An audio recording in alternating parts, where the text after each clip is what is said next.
Yes people, good morning, good afternoon, good evening to all of you. कैसे हैं सब लोग? होप सो आप सब लोग बहुत बढ़िया रहेंगे। मैं बता दूं, मैं भी बहुत अच्छा हूं। तो कैसे हैं सब लोग? Yes people, good morning to all of you. Good morning, good morning sir, good morning. Gaurav, Yash, Tanishk, Prasad, Rahul, Aman, Nikhil, Parvesh, Kunal,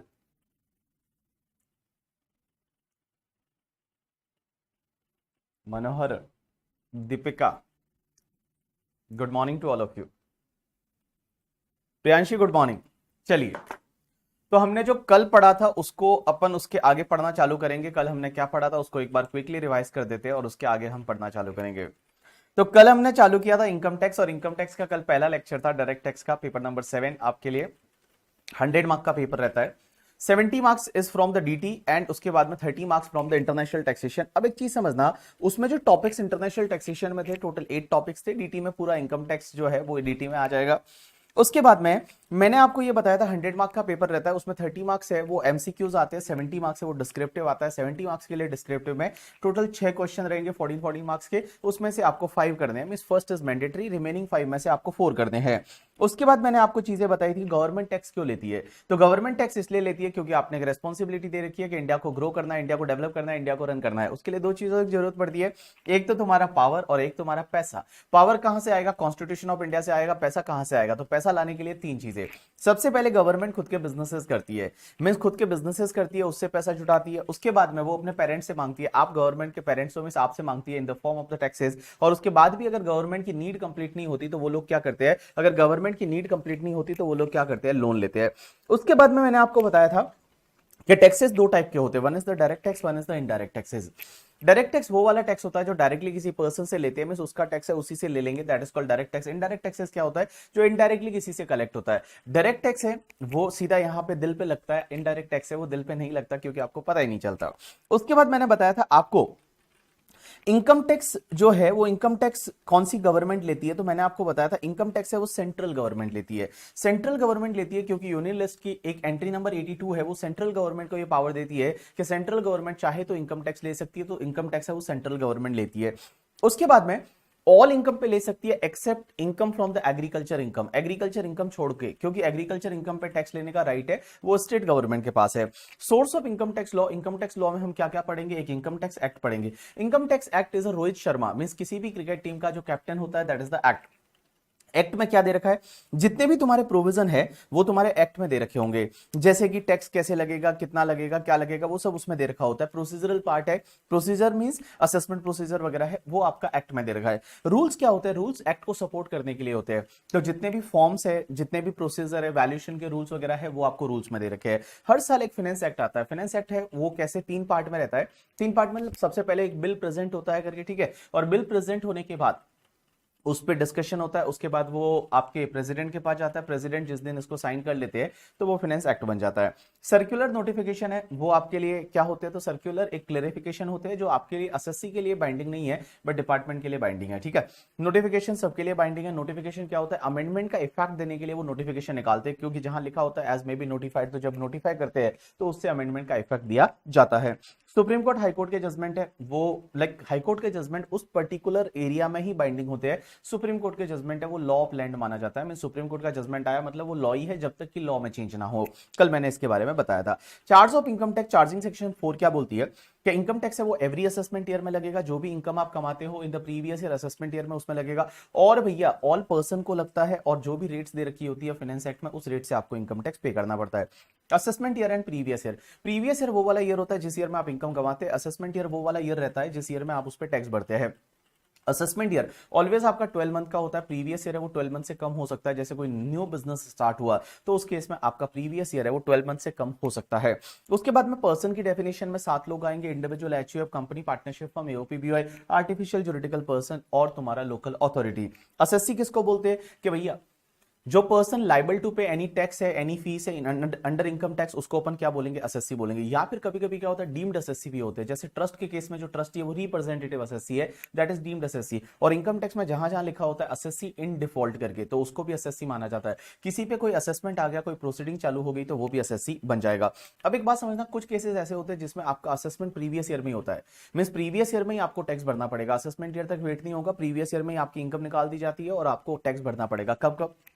सबसे पहले अगर कोई नॉन रेजिडेंट है, फॉरेन कंपनी की जो शिपिंग कंपनी है वो इंडिया में आती है, तो इंडिया में जब वो शिप लेके आते हैं ना, हमको उन पे भरोसा नहीं है कि वो वापस आएंगे या नहीं असेसमेंट ईयर में, तो उसको हाथों हाथ टैक्स ले लिया जाता है प्रीवियस ईयर में ही। उसके बाद अगर कोई पर्सन इंडिया छोड़ के जा रहा है करके और यहाँ पे असेसिंग ऑफिसर को लगता है कि वो वापस नहीं आएगा, तो उसी टाइम उससे टैक्स ले लिया जाता है, उसका असेसमेंट प्रीवियस ईयर में ही कर लिया जाता है। या फिर एओपी भी आर्टिफिशियल जुरिडिकल पर्सन कोई पर्टिकुलर ऑब्जेक्ट के लिए बनाया गया था, वो ऑब्जेक्ट कंप्लीट हो गया, तो भैया जैसे वो ऑब्जेक्ट कंप्लीट हो गया, एओ को लगता है कि भैया टैक्स अभी ले लेना चाहिए, तो वो प्रीवियस ईयर में ही टैक्स पूरा उसका असेसमेंट हो जाता है। या फिर अगर कोई भी असेसी है, कोई पर्सन है, ऐसा लग रहा है कि ये अपनी प्रॉपर्टियां ट्रांसफर कर देगा क्योंकि उसको इनकम टैक्स भरना नहीं है, इनकम टैक्स की कोई डिमांड वगैरह आ सकती है, तो वो क्या करेगा, एकदम मतलब इंसॉल्वेंट होने ही वाला है, वो ट्रांसफर करके अपनी प्रॉपर्टी को चार्ज वगैरह क्रिएट कर लेगा, ट्रांसफर कर लेगा, तो एओ चाहे तो हाथों हाथ असेसमेंट करके उससे टैक्स की रिकवरी कर सकता है। या डिसकंटिन्यू बिजनेस के केस में भी अगर एओ को लगता है तो एओ ऐसा कर सकता है। तो कल तक अपन ने इतना पढ़ा था, आज अपन चालू करेंगे tax rate for your assessment year, that is assessment year 23-24 के लिए टैक्स रेट क्या है। Give me 1 minute.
Yes people, तो कल जितना पढ़ा था अब उसके आगे आज पढ़ना चालू करेंगे, ठीक है।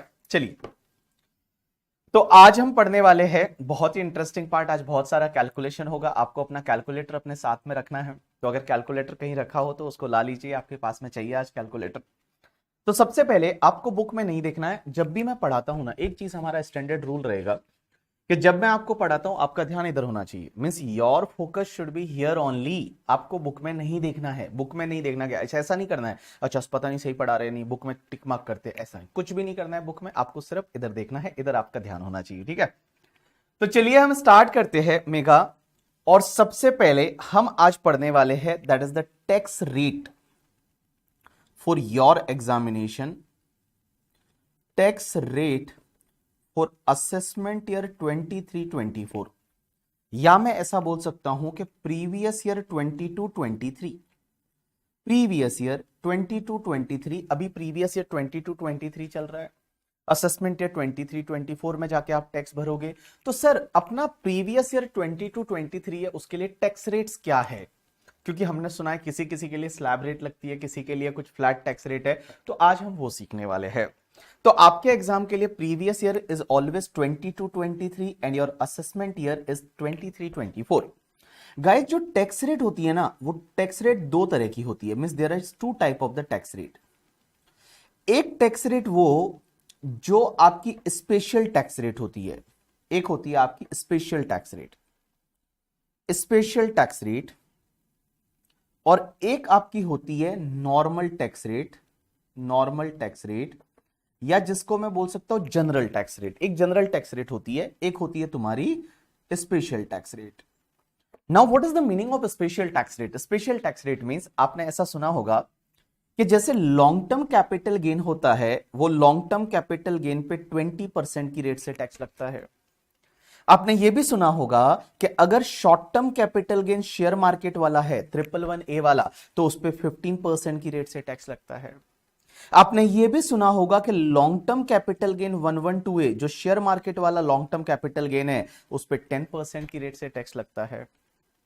आपने ये भी सुना होगा कि जो विनिंग्स की इनकम होती है उस पर 30% की रेट से टैक्स लगता है। तो ये गाइस जितनी भी टैक्स रेट है ना, ये टैक्स रेट आपकी स्पेशल टैक्स रेट है। मींस ये स्पेशल टैक्स रेट है। कुछ इनकम ऐसी होती है जो स्पेशल इनकम होती है, that special income is taxable at the special tax rate only. तो LTCG taxable at the rate 20%, short term capital gain 111A वाला taxable at the rate 15%, long term capital gain 112A वाला taxable at the rate 10%, and winning का income is taxable at the rate 30%। ये आपकी special tax rate होती है। और भी कुछ स्पेशल टैक्स रेट आई है जो मैं आपको सिखाऊंगा, कि जैसे एक कंपनी है तो कंपनी के केस में आजकल 22% लगता है। तो एक सेक्शन होती है, that is the section under section 115BAA करके, और 115BAA बोलती है कि कंपनी के पे ओनली 22% की रेट से टैक्स लगाइए। एक और सेक्शन होती है BAB करके, वो बोलती है कि कंपनी मैन्युफैक्चरिंग बिजनेस में न्यू है तो सिर्फ 15% की टैक्स रेट से टैक्स लगाइए। ये सब स्पेशल टैक्स रेट है। सर ये स्पेशल टैक्स रेट कब पढ़ेंगे? ये पढ़ेंगे हम रेस्पेक्टिव टॉपिक के साथ में। जब मैं आपको कैपिटल गेन पढ़ाऊंगा तो कैपिटल गेन में ये सब चीजें सिखाऊंगा कि कैपिटल गेन पे टैक्स कैसे लगता है। ये बाकी वाली जो सेक्शंस है ये भी मैं आपको सिखा दूंगा जब इसकी जरूरत होगी, 115BAA की, 115BAB की। आजकल ऑफिस में एक 115BAC के हिसाब से और आप रिटर्न फाइल करते हो इंडिविजुअल के लिए, HUF के लिए, जिसमें पता है वो 5%, 10%, 15%, 20%, 25%, 30% ऐसा स्लैब रेट है, वो भी एक स्पेशल टैक्स रेट है। आज हम जो बात करने वाले हैं ना, वो जनरल टैक्स रेट की बात करने वाले हैं कि जनरल टैक्स रेट क्या है।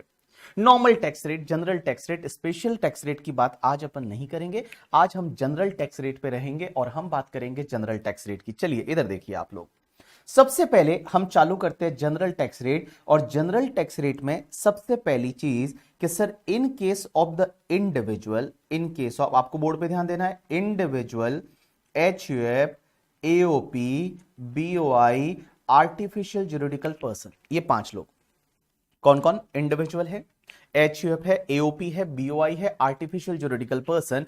और गाइस ये अगर रेजिडेंट है या नॉन रेजिडेंट है उससे कोई फर्क नहीं पड़ता। ये रेजिडेंट है या नॉन रेजिडेंट है उससे कोई फर्क नहीं पड़ता। इनके लिए टैक्स रेट क्या है पता है?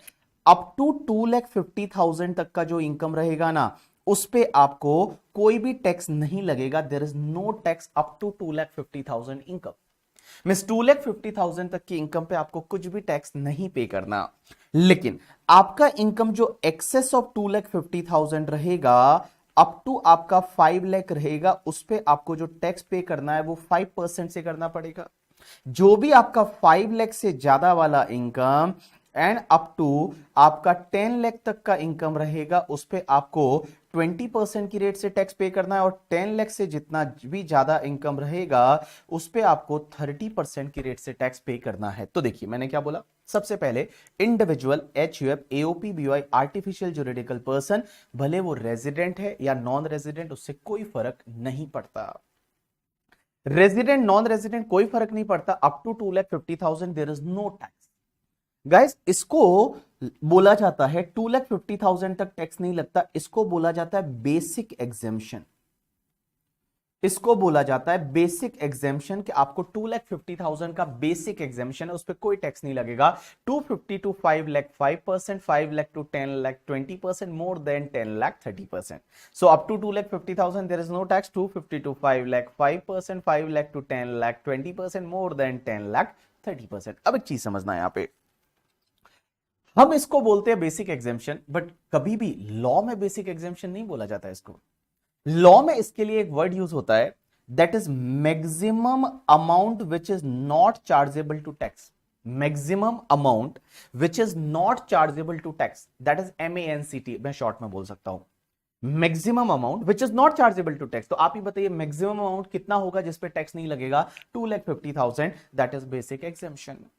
तो individual, HUF, AOP, BOI, artificial juridical person, resident या non resident, 2,50,000 is basic exemption. 250 to 5 lakh 5%, 5 lakh to 10 lakh 20%, more than 10 lakh 30%। अब एक चीज समझना, लॉ मेकर्स बोलते हैं कि अगर कोई भी सीनियर सिटीजन है, अगर कोई पर्सन है, इन केस ऑफ, अगर कोई पर्सन है वो सीनियर सिटीजन है, सीनियर सिटीजन। अब आप बोलेंगे ये सीनियर सिटीजन बोलते किसको है? अगर कोई person senior citizen, senior citizen means resident individual है, रेजिडेंट इंडिविजुअल, और जिसका एज है ना दैट 60 इयर्स और मोर हो गया है इन प्रीवियस ईयर। रेजिडेंट इंडिविजुअल जिसका एज 60 इयर्स या उससे ज्यादा हो चुका है इन द प्रीवियस ईयर, उसको हम बोलेंगे सीनियर सिटीजन। सीनियर सिटीजन के केस में लॉ मेकर्स बोलते हैं अप टू 3 लाख तक कोई भी टैक्स नहीं लगेगा, मींस 3 लाख का बेसिक एग्जेम्पशन है। उसके बाद जो भी आपका 3 लाख से ज्यादा वाला इनकम रहेगा, अप टू 5 लाख तक का जो इनकम रहेगा उस पे आपको 5% लगेगा।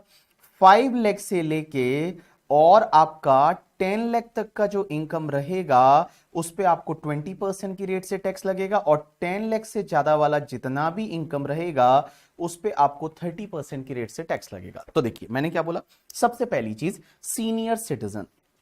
सीनियर सिटीजन बोलेंगे किसको?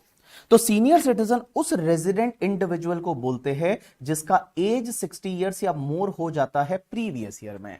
जो आपका प्रीवियस ईयर है, उस प्रीवियस ईयर में अगर किसी ने एज है वो 60 इयर्स या उससे ज्यादा हो गई तो उसको हम बोलेंगे सीनियर सिटीजन। उसके केस में basic exemption is 3 lakh, 3 lakh का बेसिक एग्जेम्पशन मिलेगा। लेकिन यहां पे कुछ चीजें है जो आपको ध्यान देनी पड़ेगी। सबसे पहली चीज, सीनियर सिटीजन उस पर्सन को बोलेंगे जो रेजिडेंट होना चाहिए।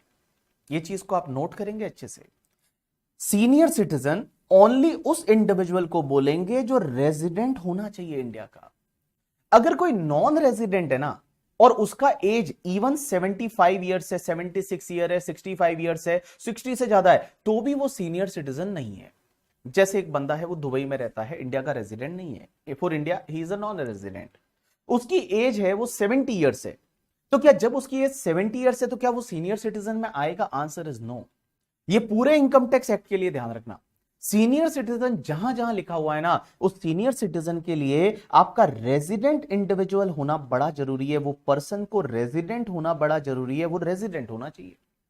Resident individual is 60 years or more in a previous year, only that person will be known as the senior citizen.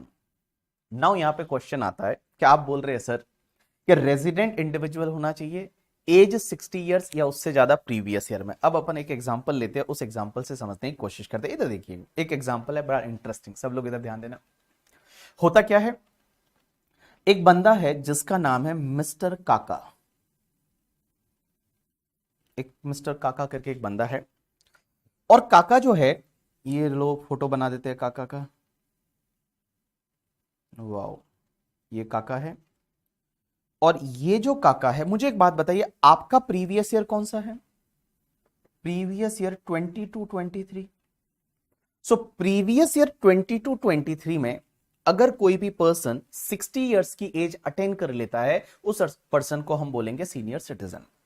अब हुआ क्या, समझने की कोशिश करना कि ये मिस्टर काका है। काका अपना 60th बर्थडे सेलिब्रेट कर रहे हैं on 1 April 2023। Means on 1 April 2023 he is celebrating his 60th birthday. Means 60वां जन्मदिन है जिसपे केक काटते हैं अपन, अपने बर्थडे के दिन ही केक काटते हैं। तो 60th बर्थडे सेलिब्रेट कर रहे हैं ऑन द 1 अप्रैल 2023 को। अब मुझे बताइए आपका प्रीवियस ईयर कौन सा है?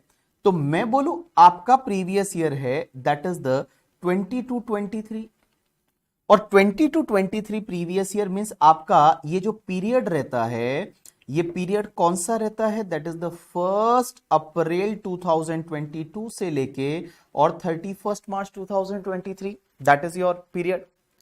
अब एक बात समझना, ये जो बंदा है ये अपना बर्थडे 60th बर्थडे जो सेलिब्रेट कर रहा है वो 1 अप्रैल 2023 को, मींस यहां पे सेलिब्रेट कर रहा है। इसके बाद यहां पे यहां पे on the 1 April 23 he is celebrating his birthday, that is 60th birthday. 60th birthday celebrate कर रहा है। मुझे एक बात बताइए, उसका बर्थ डेट कौन सा रहा होगा? उसका बर्थ डेट कौन सा रहा होगा बताइए मुझे, उसका बर्थ डेट कौन सा रहा होगा? बर्थ डेट बता दीजिए मुझे एक बार, कौन सी डेट को जन्म हुआ होगा? चलो 1 अप्रैल तो मैं बता देता हूं, आगे का आप बताइए। 1 अप्रैल 60th बर्थडे सेलिब्रेट कर रहा है, तो बर्थ कब हुआ होगा? बर्थ डेट बता दीजिए मुझे। वेरी गुड, बहुत सारे लोग बोल रहे हैं birth date is 1963। Yes right, very good. सुबह सुबह लोगों के दिमाग चल रहे हैं मतलब, ठीक है। तो 1 अप्रैल 1963, और 62 वाला कौन है ये? राज बेटा कहां तुम खोए हुए हो, काउंट सही से करो। तो 63, बर्थ डेट वाज 63। अब ये 60th बर्थडे सेलिब्रेट कर रहा है यहां पे। अब मेरा क्वेश्चन आप लोगों से ये है कि सर अगर ये 60th बर्थडे सेलिब्रेट कर रहा है, वो 1 अप्रैल 2023 को कर रहा है, 60 ईयर का एज कंप्लीट कब माना जाएगा? जिस दिन आप बर्थडे सेलिब्रेट करते हो उस दिन, या उसके पिछले दिन?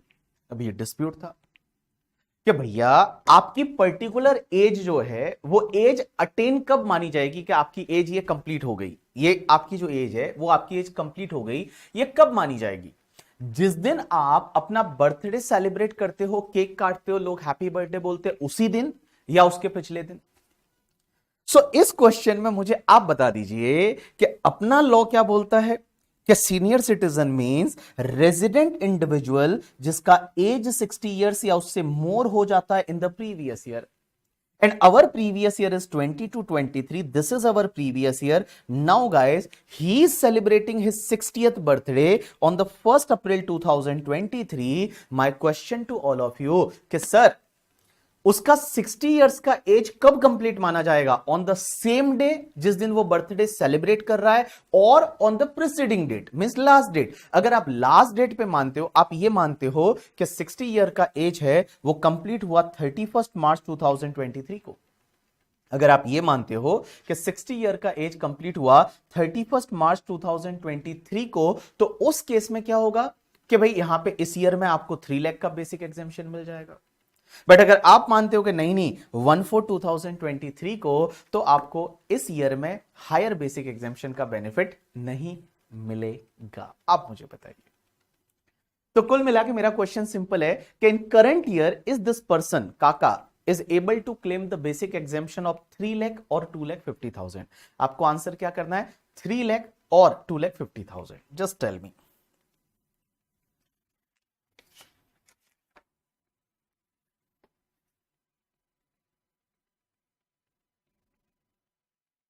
थ्री लाख और 2,50,000।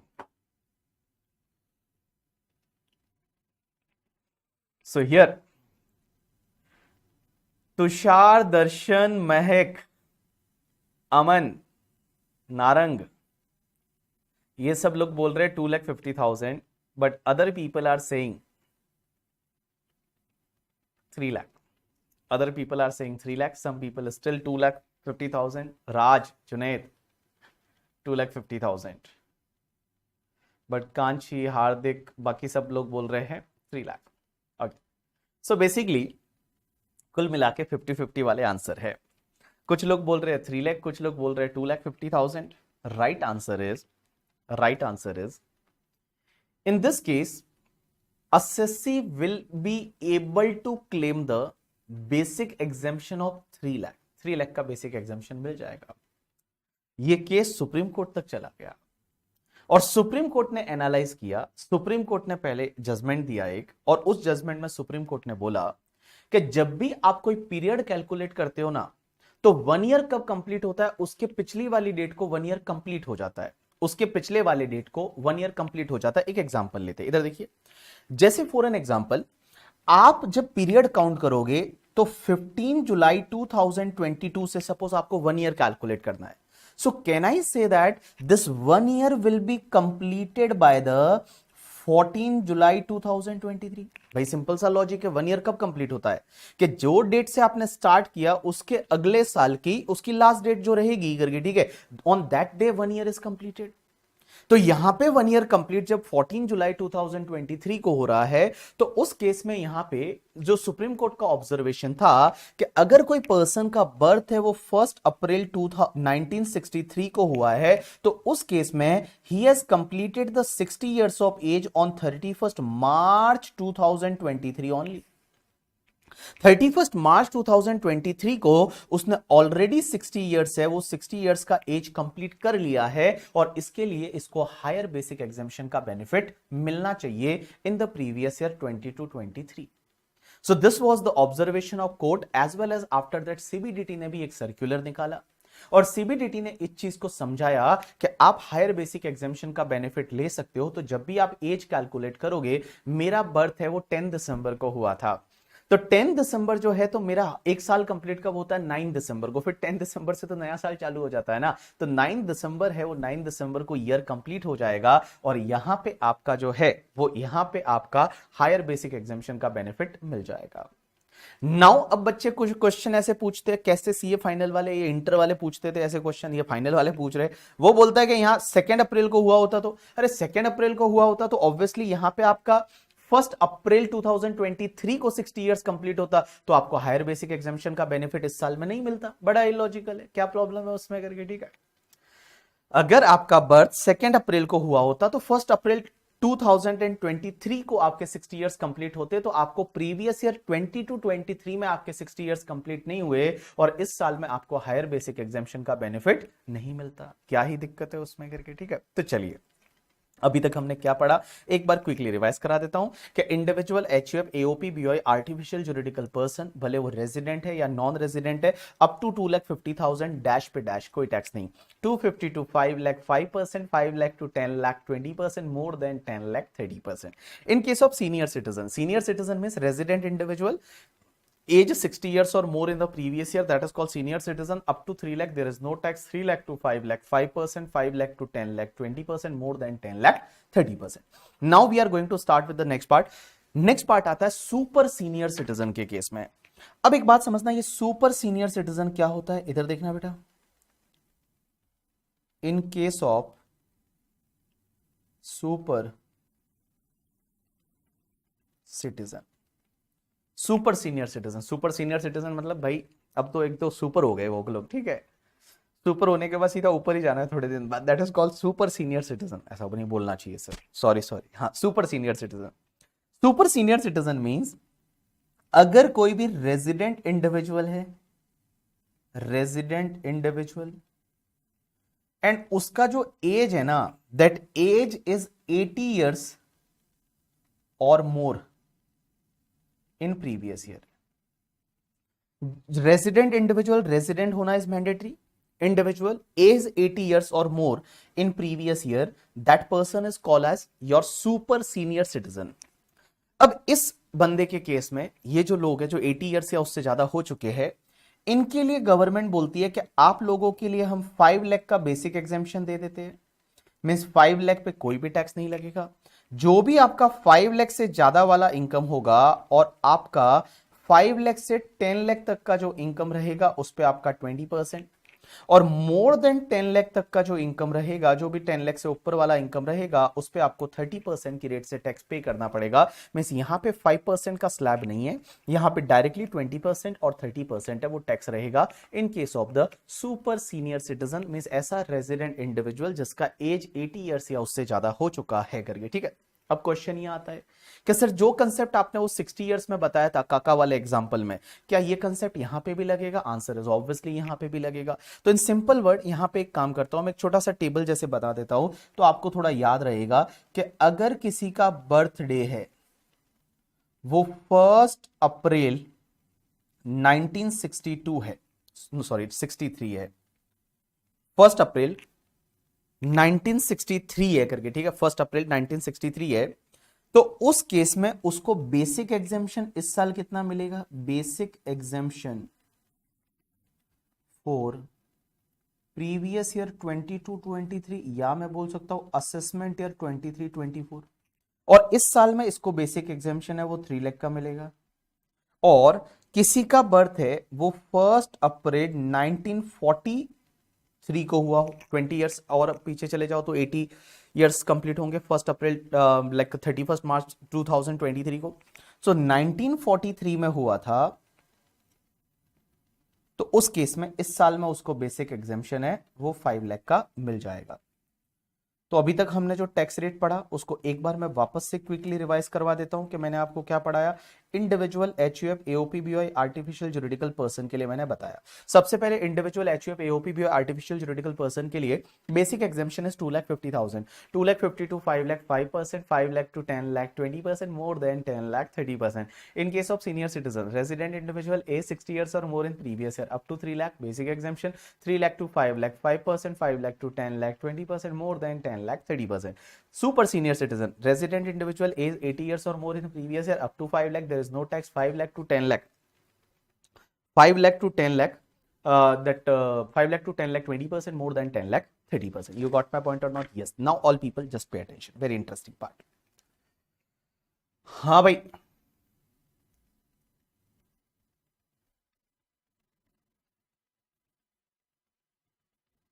हाँ नेहा सही बोल रही हो तुम। चलिए अब अपन आगे बढ़ते हैं। और नेक्स्ट एक कंसेप्ट आता है कि आप जो टैक्स निकालते हो ना, इस टैक्स में आपको सरचार्ज ऐड करना पड़ेगा। ऐड सरचार्ज, जो भी आपका टैक्स आएगा उस टैक्स में आपको सरचार्ज भी ऐड करना पड़ेगा। अब आप बोलेंगे सरचार्ज क्या होता है? Surcharge is basically tax on tax. Means आपका टैक्स जो है वो तो लगेगा ही, लेकिन अगर आप बहुत ज्यादा पैसा कमा रहे हो, आप बहुत ज्यादा अमीर हो करके, ठीक है, तो आपको ज्यादा टैक्स भरना चाहिए। आप अगर ज्यादा अमीर हो तो आपको ज्यादा टैक्स भरना चाहिए। तो उसके लिए हमारे लॉ मेकर्स ने क्या किया, एक सरचार्ज का प्रोविजन लाया और सरचार्ज इंट्रोड्यूस किया कि जो टैक्स आएगा उस पर आपको सरचार्ज भी पे करना रहेगा। अब आप बोलेंगे सरचार्ज कितना रहेगा? तो सरचार्ज डिपेंड करेगा आपकी टोटल इनकम पे कि आपकी टोटल इनकम कितनी है। तो मैं बताऊं, अगर आपकी जो टोटल इनकम है, total income means net taxable income. Net taxable income किसको बोलते हैं पता है? जो आपके 5 हेड होते हैं ना, salary, house property, business, capital gain, other sources, that is gross total income. और ग्रॉस टोटल इनकम में से हम क्या लेस कर देते हैं? डिडक्शन जो मिलते हैं वो लेस कर देते हैं, तो अपने पास में आता है टोटल इनकम या नेट टैक्सेबल इनकम है।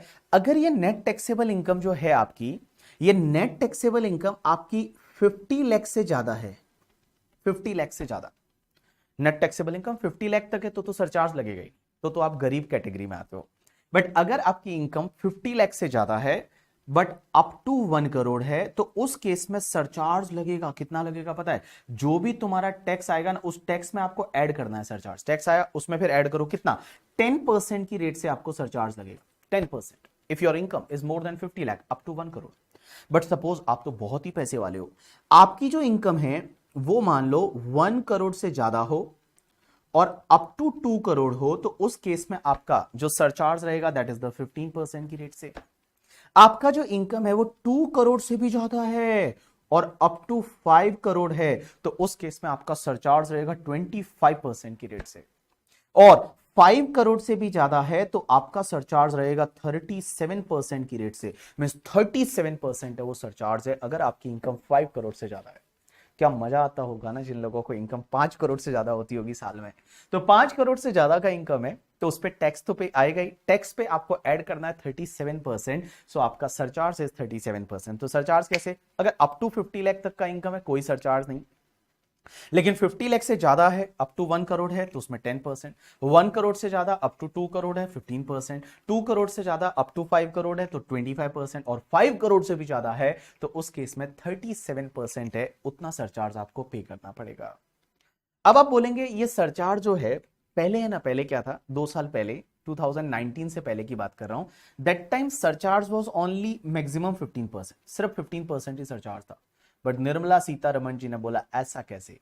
जैसे ही 2019 में इलेक्शन जीत लिए, इलेक्शन जीतने के बाद अपने रंग बताने लगते हैं ये लोग, तो जैसे इलेक्शन जीत लिए उसके बाद उन्होंने ये दो और इंट्रोड्यूस कर दिए, 25% एंड 37%। ये जो 25% है एंड 37%, ये दो सरचार्ज और इंट्रोड्यूस कर दिए। जो रिच लोग है, सुपर रिच लोग है, जो कि 2 करोड़ से ज्यादा इनकम कमाते हैं, तो 2 करोड़ से 5 करोड़ तक की इनकम है तो आप 25% सरचार्ज भरिए। 5 करोड़ से ज्यादा की इनकम है, आप 37% सरचार्ज भरिए। अब आप मुझे बोलेंगे सर ऐसा क्यों किया निर्मला सीतारमण जी ने? टैक्स रेट भी तो बढ़ा सकते थे भाई, ऐसा कर लेते ना कि अगर इतनी दिक्कत थी तो आप यहां पे एक स्लैब बना देते कि चलिए एक काम करते हैं, हम स्लैब बना देते हैं यहां पे।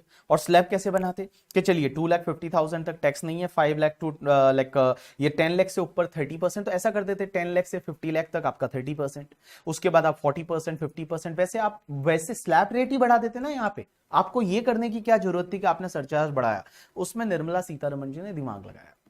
एक बात बताऊं, जो इनकम टैक्स कलेक्ट होता है ना, इनकम टैक्स, जो ये टैक्स वाली कंपोनेंट की बात कर रहा हूं, जो अपन ऊपर पड़े अभी सब, जो स्लैब रेट वगैरह, इसमें इनको हर स्टेट को हिस्सा देना पड़ता है। हर साल क्या होता है, हर स्टेट को हिस्सा देना पड़ता है, क्योंकि वहां के लोग टैक्स भरते हैं। तो दिल्ली के लोग टैक्स भरते हैं, तो उसका कुछ हिस्सा जो सेंट्रल गवर्नमेंट टैक्स का है वो दिल्ली गवर्नमेंट को भी देती है। महाराष्ट्र में जो टैक्स भरते हैं उसका कुछ हिस्सा टैक्स का जो होता है वो महाराष्ट्र गवर्नमेंट को भी देते हैं। लेकिन मैं बताऊं, ये सरचार्ज जो है ना, ये पूरा अपनी सेंट्रल गवर्नमेंट हड़प जाती है। मीन्स ये पूरा पैसा जो है वो सेंट्रल गवर्नमेंट के पास जाता है। तो निर्मला जी ने सोचा कि अगर हम टैक्स में स्लैब बढ़ाएंगे तो उस टैक्स का कुछ हिस्सा है वो देना पड़ेगा। किसको देना पड़ेगा? लाइक स्टेट गवर्नमेंट्स को भी देना पड़ेगा। और सरचार्ज है वो तो पूरा क्या करते हैं, खुद ही ले लेते हैं, सेंट्रल गवर्नमेंट खुद अपने पास रखती है। इनकम टैक्स में से उनको कुछ शेयर करना पड़ता है, बट यहां पे सरचार्ज से कोई भी शेयर करने की जरूरत नहीं। तो ये इसलिए इन्होंने क्या किया, यहां सीधा सरचार्ज का रेट ही बढ़ा दिया। अब एक और चीज समझना कि मैंने क्या बोला कि जो भी तुम्हारा टैक्स आता है, चलो ये टैक्स आया, इस टैक्स में फिर आपको ऐड क्या करना है, उस टैक्स में आपको ऐड करना है सरचार्ज, अगर लगता है तो। अगर लगता है तो उसके बाद में आपको हमेशा एक ऐड करना पड़ेगा हेल्थ एंड एजुकेशन सेस @4%। ये आपको ऑलवेज ऐड करना पड़ेगा, सरचार्ज लग रहा है या नहीं उससे कोई फर्क नहीं पड़ता। और ये आपका आ जाएगा नेट टैक्स। तो नेट टैक्स कैसे आएगा, पहले आप टैक्स ले लीजिए, टैक्स में आप ऐड करिए सरचार्ज, और सरचार्ज में ऐड करिए आप, फिर ऐड करिए health and education cess. But health and education cess is mandatory. अब ये हेल्थ एंड एजुकेशन सेस जो 4% सेस लेते हैं, ये सेस का यूज क्या रहता है, जो स्पेसिफिक पर्पस के लिए लिया है उसको स्पेसिफिक पर्पस के लिए ही यूज करेंगे। तो जैसे आपको पता है, जैसे सर्विस टैक्स पहले था तो वहां पे कृषि कल्याण सेस लिया था बीच में, तो कृषि कल्याण सेस जो था वो कृषि के लिए यूज करेंगे, एग्रीकल्चर को प्रमोट करने के लिए। वैसे ये हेल्थ एंड एजुकेशन सेस जो 4% लिया गया है, इसको आप हेल्थ एंड एजुकेशन के लिए, गवर्नमेंट क्या करेगी, इसको हेल्थ एंड एजुकेशन के लिए ही यूज करने वाली है। जो हेल्थ एंड एजुकेशन है वो हेल्थ एंड एजुकेशन पे इसको स्पेंड करने वाली है। कितना करती है आई डोंट नो, बट ऐसा करने वाली है, ऐसा बोल के ये लिया जाता है। तो tax add surcharge plus health and education cess, it will be your net tax, ये आपका नेट टैक्स आ जाएगा। अब एक और चीज समझना, एक वेरी इंटरेस्टिंग पार्ट। नेक्स्ट अपन टैक्स पे चलते हैं। टैक्स रेट अपन ने अभी तक किसकी पढ़ी, individual, HUF, AOP, BOI, artificial juridical person की। तो ये अपन ने टैक्स रेट पढ़ी, उस पे जो सरचार्ज है वो पढ़ा, और हेल्थ एंड एजुकेशन सेस पढ़ा। अब सबसे इंटरेस्टिंग पार्ट चालू करते हैं कि sir what will be the tax rate for company. इधर देखना, फॉर कंपनी, सर कंपनी के लिए टैक्स रेट क्या है। कंपनी मीन्स जो आप सुनते हो Indian company, foreign company, domestic company. अब आप बोलोगे इंडियन और डोमेस्टिक में क्या फर्क है, बताएंगे आपको, कब बताएंगे, जब आपको डिविडेंड पढ़ाएंगे। तो सबसे पहले हम बात करते हैं कंपनी की, कि कंपनी पे टैक्स कैसे लगता है। तो समझने की कोशिश करना, कंपनी के केस में लॉ मेकर्स बोलते हैं दो तरह की कंपनी। अगर कोई डोमेस्टिक कंपनी है, डोमेस्टिक कंपनी, तो डोमेस्टिक कंपनी के केस में आपका टैक्स कैसे लगेगा, तो उसमें आपको देखना पड़ेगा कि अगर उस डोमेस्टिक कंपनी का टर्नओवर या ग्रॉस रिसिट है वो for previous year 2021, for previous year 2021, for previous year 2021 is up to ₹400 crore. Previous year 2021 is up to ₹400 crore तक का टर्नओवर है। कौन से ईयर का, प्रीवियस ईयर 2021 का, अप टू 400 करोड़। तो इस साल में इस डोमेस्टिक कंपनी को जो टैक्स लगेगा दैट इज एट 25%, मींस 25% की टैक्स रेट रहेगी। लेकिन अगर ये फुलफिल कंडीशन नहीं होती है तो उस केस में उस कंपनी को टैक्स लगेगा 30% की रेट से। तो देखिए मैंने क्या बोला, समझने की कोशिश करता हूं। बात करते हैं डोमेस्टिक कंपनी की। तो डोमेस्टिक कंपनी के लिए tax rate is depends on the turnover of previous year 2021। कि 2021 का आप टर्नओवर या बिजनेस का ग्रॉस रिसिट है वो देखिए। अगर वो टर्नओवर या gross receipt is up to 400 crore, up to 400 means 400 या उससे कम है, 400 या उससे कम है means not more than 400, you can say that करके, ठीक है, not more than 400, up to 400 है तो उस केस में 25%, अदरवाइज आपका टैक्स लगेगा वो 30% लगेगा।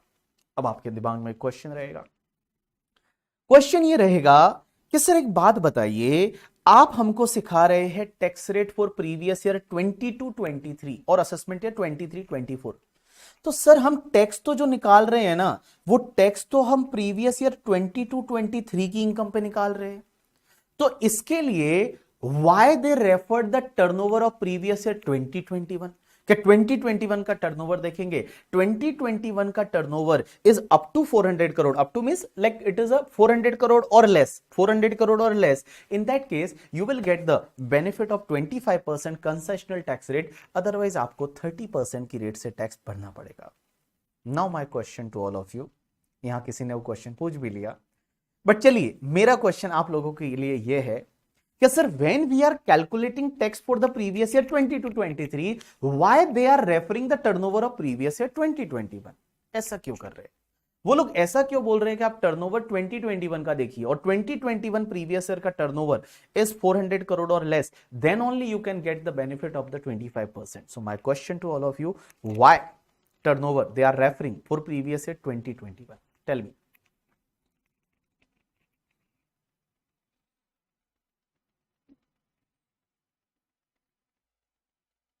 बताइए बताइए बताइए।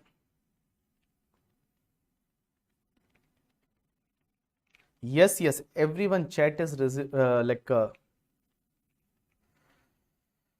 हाँ,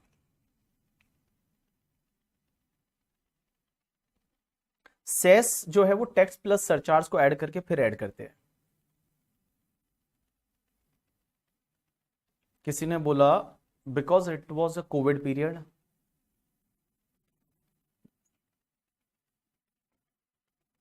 21-22 वॉज कोरोना।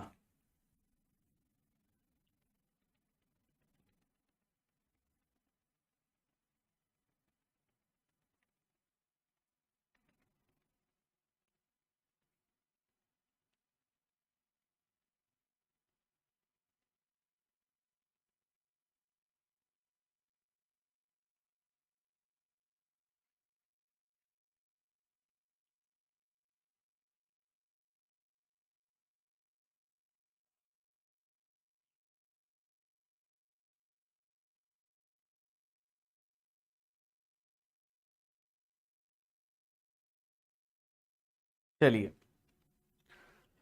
तो बहुत सारे लोगों के बहुत सारे अलग अलग व्यू आए हैं, दैट इज द सर उस साल का सेल है वो कोविड से इफेक्ट रहा होगा, इसके लिए क्या नॉलेज है, वाह वेरी गुड।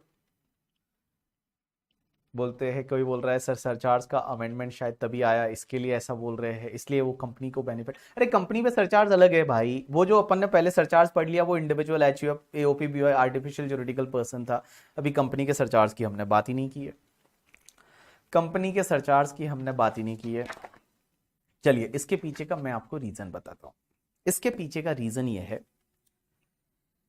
कि हमारी गवर्नमेंट को पता है कि इंडिया के जो लोग हैं वो बड़ा चीटिंग वाले लोग हैं, मतलब चीटिंग जो है, चीटिंग चीटिंग जो करना जो है वो हमारे खून में है करके, ठीक है, जब छोटे थे तब से चीटिंग, मान लो चीटिंग करना है वो हमारे खून में है।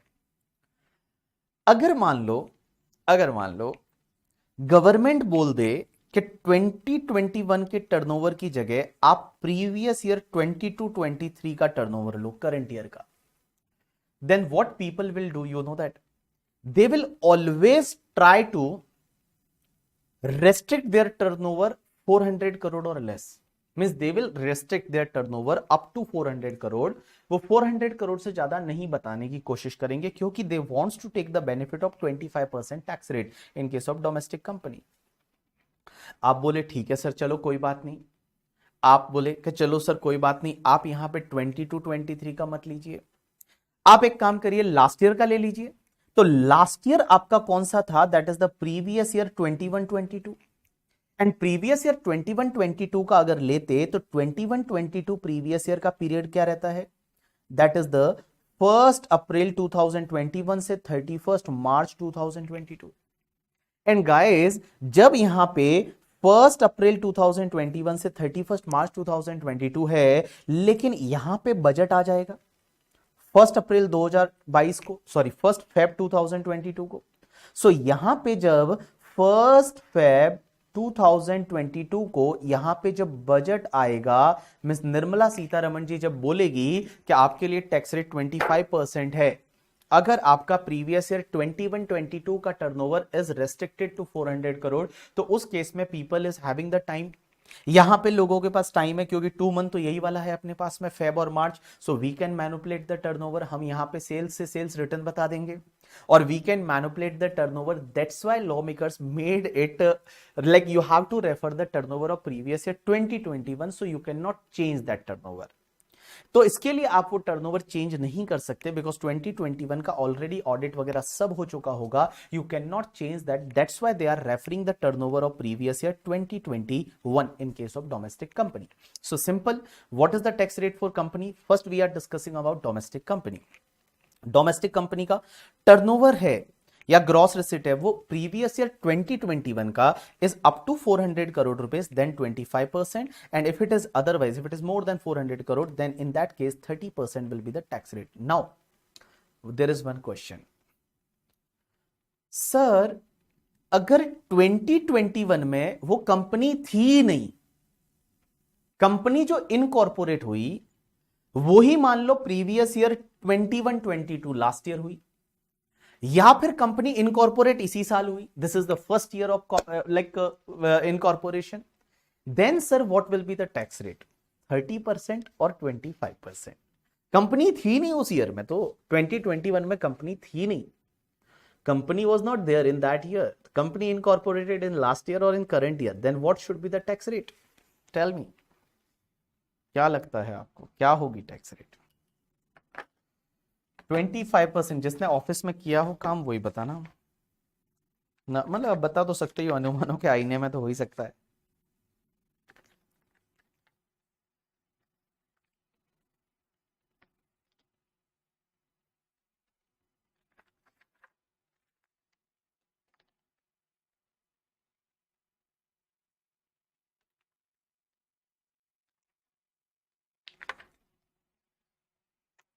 बताइए।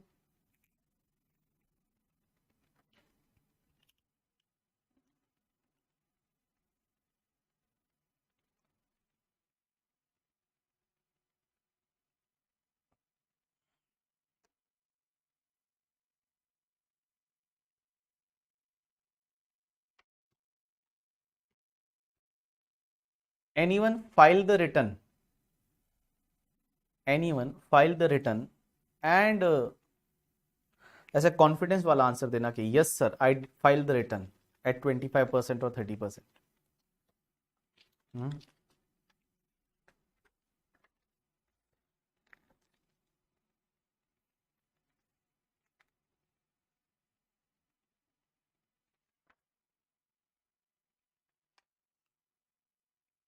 चलिए,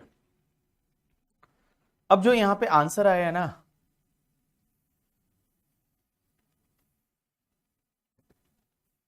निखिल टर्नओवर में क्या क्या आएगा वो आपका टैक्स ऑडिट के लिए जो गाइडलाइंस नोट है उसके हिसाब से जो जो आप टर्नओवर में नॉर्मली बिजनेस रिसिट लेते हैं अपन, that's called turnover. We will take the business receipt not other income. चलिए, हाँ, now many people are saying that 25%, most of people replied 25% because sir when company was not there in previous year 2021, so we will take the turnover as 0 and we will take the benefit of 25%. Now on this point there is a litigation in the market, still there is no clarity on this point. Some people says that the law is very clear कि if company was there in 2021 and turnover is up to rupees 400 crore, then only 25% benefit. If company was not there in previous year 2021, then company has to pay the tax at the rate 30%. That is one view. They are saying that they have to pay the tax at the rate percent, 25% benefit is not available, because in law it is written that कि company was there, like company should be there. In law they have written that कि for company turnover for that year, so company turnover for that year means company was there, but here there is no company at all, so obviously this benefit is not available, and they have to pay the tax at the rate 30%. That is the one view. But another view also, people says that it is very harsh provision.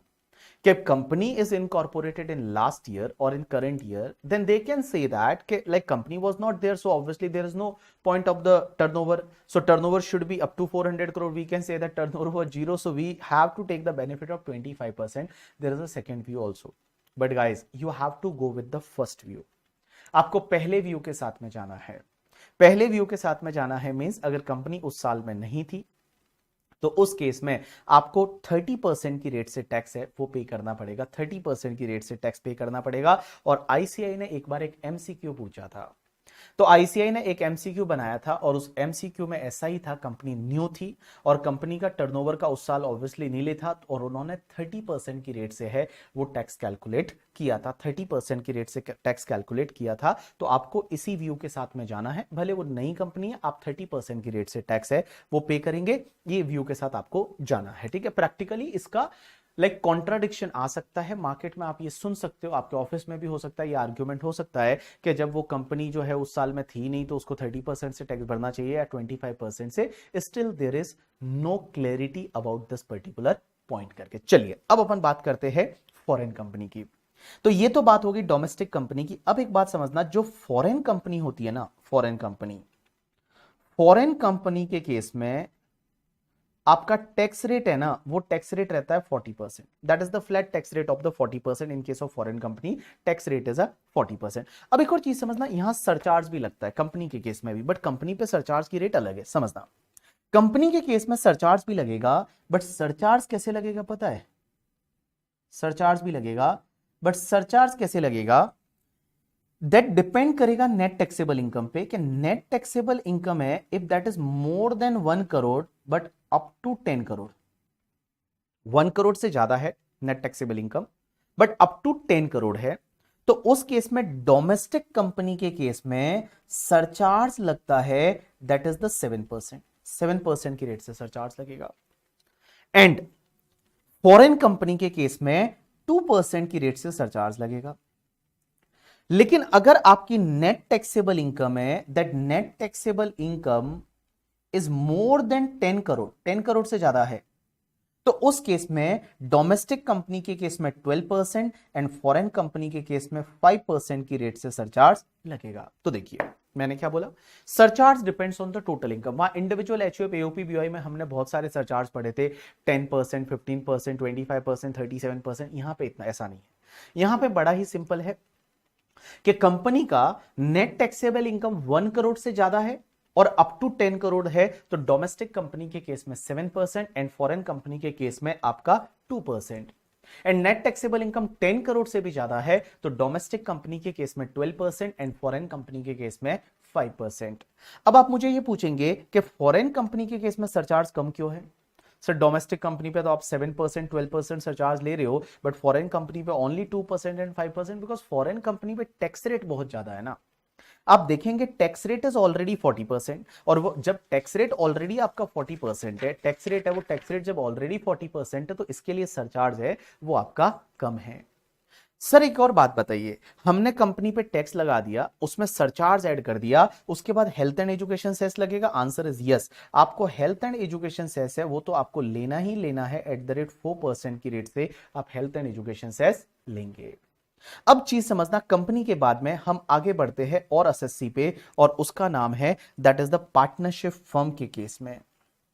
Sir partnership firm और LLP एक ही होता है and एक local authority. ये जो local authority है, partnership firm है and LLP है, इस पे टैक्स रेट क्या लगता है? तो मैं बता दूं गाइस, इस पे आपका फ्लैट टैक्स रेट लगता है 30%. पार्टनरशिप फर्म पे फ्लैट टैक्स रेट है, कोई स्लैब वगैरह नहीं, कुछ भी नहीं, सीधा 30% इज टैक्स. लेकिन सर क्या इसमें सरचार्ज लगेगा? Answer is yes. यहां पे सरचार्ज लगेगा, सरचार्ज लगेगा, और सरचार्ज की आपकी जो रेट रहेगी दैट इज द आपका सरचार्ज लगेगा 12%. 12% की रेट से सरचार्ज लगेगा. कब? If net taxable income is more than 1 crore, 1 crore से ज्यादा नेट टैक्सेबल इनकम है तो उस केस में 12% की रेट से क्या लग जाएगा, सरचार्ज लग जाएगा। और आपका हेल्थ एंड एजुकेशन सेस है, वो हेल्थ एंड एजुकेशन सेस आपका 4% की रेट से लग जाएगा। तो देखिए समझने की कोशिश करना, जो भी फर्म है, एलएलपी है एंड लोकल अथॉरिटी है, partnership firm, limited liability partnership and local authority, उसके केस में आपका टैक्स है वो आपका 30% है। सरचार्ज है वो लगेगा, बट सरचार्ज 12% की रेट से लगेगा अगर नेट टैक्सेबल इनकम 1 करोड़ से ज्यादा है। तो net taxable income is more than 1 crore, तो सरचार्ज लगेगा 12% की रेट से, और हेल्थ एंड एजुकेशन सेस है वो आपका 4% की रेट से लगेगा। अब एक और चीज समझना, कोऑपरेटिव सोसाइटी के केस में, कोऑपरेटिव सोसाइटी जो होती है, छोटी सी जो होती है कोऑपरेटिव सोसाइटी, उसके केस में टैक्स कैसे लगता है। तो उसकी बहुत सारी इनकम तो एग्जेम्प्ट होती है, डिडक्शन मिल जाता है, एटीपी करके एक सेक्शन होती है। जब हम कोऑपरेटिव सोसाइटी के बारे में बात करेंगे आगे तो वहां बताऊंगा। लेकिन अगर कोऑपरेटिव सोसाइटी की जो नेट टैक्सेबल इनकम है, वो net taxable income is up to 10,000, only 10,000, up to 10,000, तो उसमें टैक्स लगेगा 10% की रेट से। और 10,000 से ज्यादा है बट अप टू 20,000 है, तो उसमें टैक्स लगेगा आपका 20% की रेट से। और 20,000 से ज्यादा की इनकम जो भी है उस पे आपका टैक्स लगेगा 30% की रेट से। तो कोऑपरेटिव सोसाइटी में वेरी सिंपल, इसमें कोई ऐसा बेसिक एग्जामिशन नहीं है। 10,000 का इनकम है कोऑपरेटिव सोसाइटी का 10%, 10,000 से 20,000 तक का इनकम है उस पर 20%, और 20,000 से जितना भी ज्यादा रहेगा उस पर 30% रहेगा। और यहाँ पे सरचार्ज और हेल्थ एंड एजुकेशन सेस है वो सेम जैसा पार्टनरशिप फर्म के केस में लगता है। तो यहां पे आपका सरचार्ज लगेगा एट द रेट 12%, 12% की रेट से सरचार्ज लगेगा if net taxable income is more than 1 crore, और आपका हेल्थ एंड एजुकेशन सेस लगेगा एट द रेट 4% की रेट से। ठीक है, तो यहां पे हेल्थ एंड एजुकेशन सेस है वो आपका 4% की रेट से लग जाएगा। चलिए, जो मैंने आपको बताया एक बार मैं क्विकली रिवाइज करा देता हूं कि मैंने यहां पे आपका क्या बताया अभी तक। तो अभी तक आज जो मैंने पढ़ाया उसको एक बार मैं क्विकली रिवाइज करा देता हूं, ठीक है, ध्यान देना, एकदम फटाफट हो जाएगा। चलिए स्टार्ट करते हैं। हम आपको सिखा रहे हैं आज प्रीवियस ईयर 22-23 का tax rate, assessment year 23-24। There are two type of tax rate, one is the general tax rate, one is the special tax rate. आज हम बात कर रहे हैं जनरल टैक्स रेट की। तो जनरल टैक्स रेट के केस में इन case of individual, HUF, AOP, BOI, artificial juridical person, भले वो रेजिडेंट है या नॉन रेजिडेंट है, अप टू 2,50,000 कोई टैक्स नहीं लगेगा।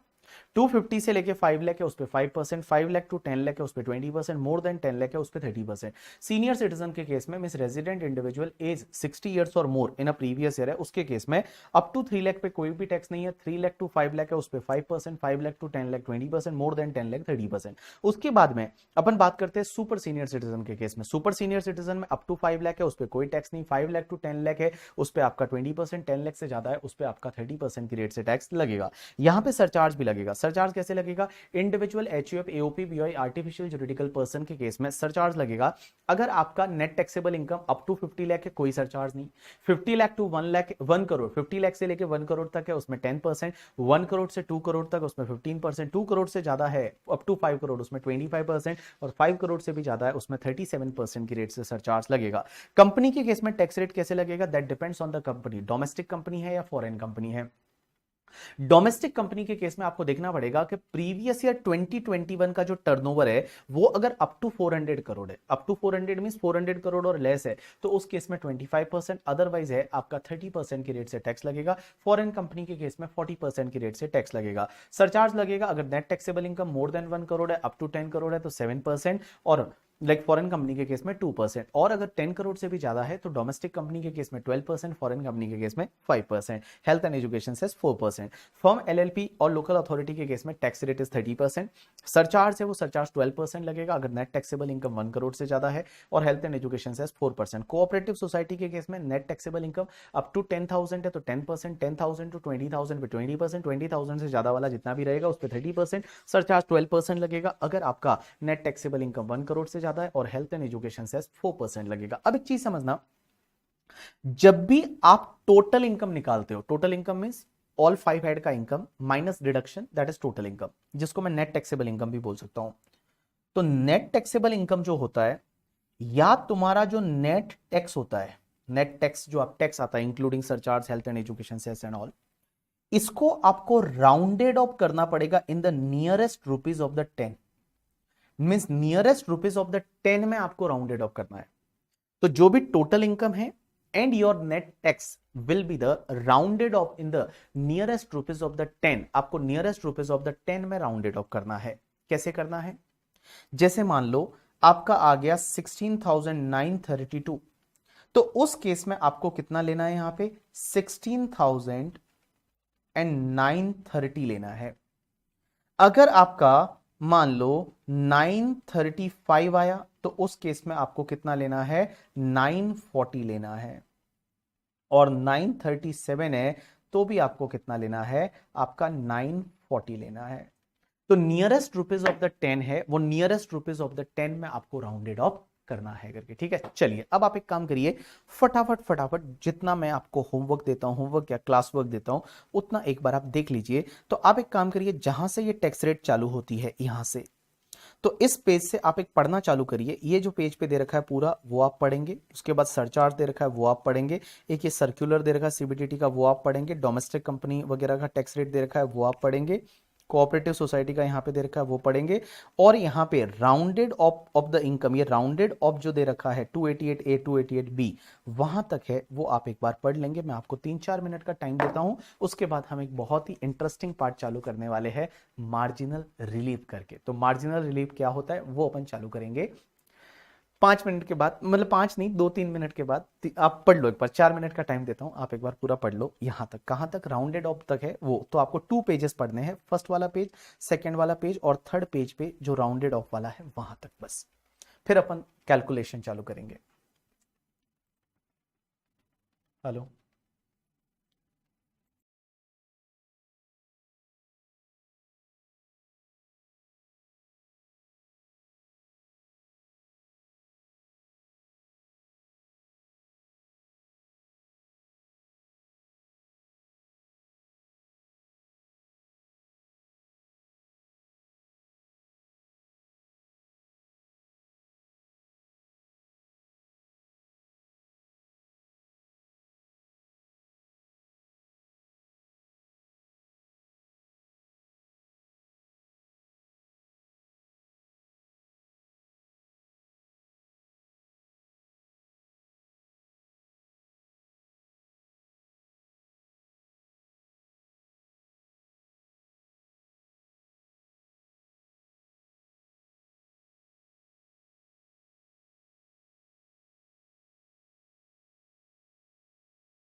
चलिए कुछ डाउट ले लेते हैं लोगों के।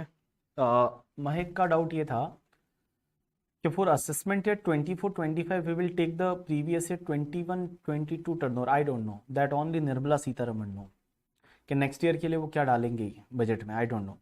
पहले क्या था ना, पहले इसमें जैसे लास्ट ईयर के लिए तो सेम ही था। लास्ट ईयर जो है, लास्ट ईयर का जो अभी आप रिटर्न फाइल कर रहे होंगे उसके लिए आप 1920 का टर्नओवर देखते हैं, प्रीवियस से 1920 का टर्नओवर देखते हैं 400 करोड़। उससे पहले ये 250 करोड़ हुआ करता था, पहले 250 करोड़ था, तो देर में डेट में चेंज करके, ठीक है। बट नाउ 1-2-3 साल से कंटिन्यूसली वो प्रैक्टिस फॉलो हो रही है कि 2 साल पहले का टर्नओवर देखने का, और वो 400 करोड़ है। बट देर में चेंज, अगले साल हो सकता है 800 करोड़ कर ले इसको, देर में भी पॉसिबिलिटी ना, तो आज मैं नहीं बोल सकता उसका। अमन बोल रहा है सर कौन से ईयर का टर्नओवर देखना है? अरे 2021 का ही देखना है ना राजा, प्रीवियस ईयर 2021, दोनों जगह यही तो बताया मैंने, यहाँ पे भी तो आपको यही बताया, 2021 तो बताया। तुम कहाँ कंफ्यूज हो रहे हो बेटा? बाबा कहाँ पे कंफ्यूज हो रहे हो? मैंने बोला ना 2021 का टर्नओवर देखना है, उसमें भी 2021 ही बोला। लास्ट ईयर का नहीं देखना और करंट ईयर का नहीं देखना, उसके लास्ट ईयर का देखना है। तो अपना current year is 22-23 previous year, उसके पीछे का 21-22 का नहीं देखना, 2021 का देखना। उसके बाद राहुल बोल रहा है कि कोऑपरेटिव सोसाइटी, तो सर इस कौन से पर्सन में कवर होगी? आज आप जाके देख के आओगे। आप किसी कोऑपरेटिव सोसाइटी का पेन नंबर लेंगे और पेन नंबर से आप ऑफिस में जाके देख के आएंगे कोऑपरेटिव सोसाइटी किस में कवर होती है।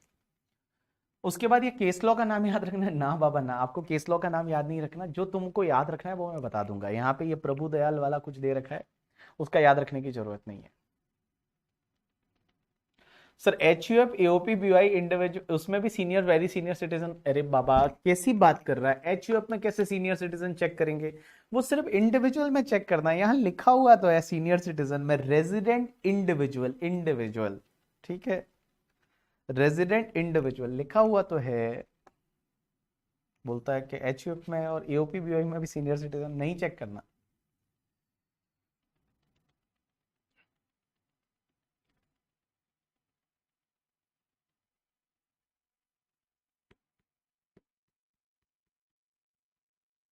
सरचार्ज स्लैब में लगती है फ्लैट लगती है? सरचार्ज फ्लैट लगती है, सरचार्ज स्लैब में नहीं लगती। सरचार्ज स्लैब में आप लगा भी नहीं सकते, कैसे लगाओगे ऑब्वियसली, ठीक है। तो सरचार्ज है वो फ्लैट लगती है कि आपकी इनकम देखो और सीधा सरचार्ज ऐड कर दो। मैं बताऊंगा, अभी अभी करेंगे वो, आदर्श अभी करेंगे। फॉरेन कंपनी के केस में टर्नओवर नहीं देखना, बिल्कुल नहीं देखना सोनी, शालिनी, बिल्कुल भी नहीं देखना फॉरेन कंपनी के केस में। चलिए डन बोलिए, डन डन डनाडन डन।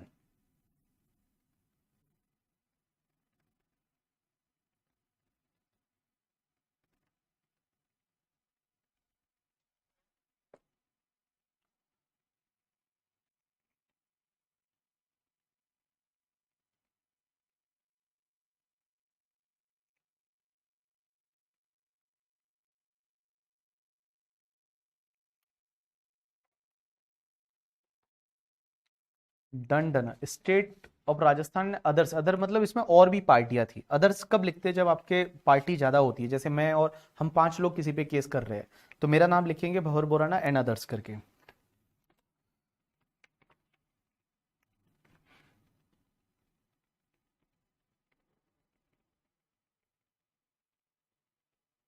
चलिए अब अपन चालू करते हैं concept marginal relief.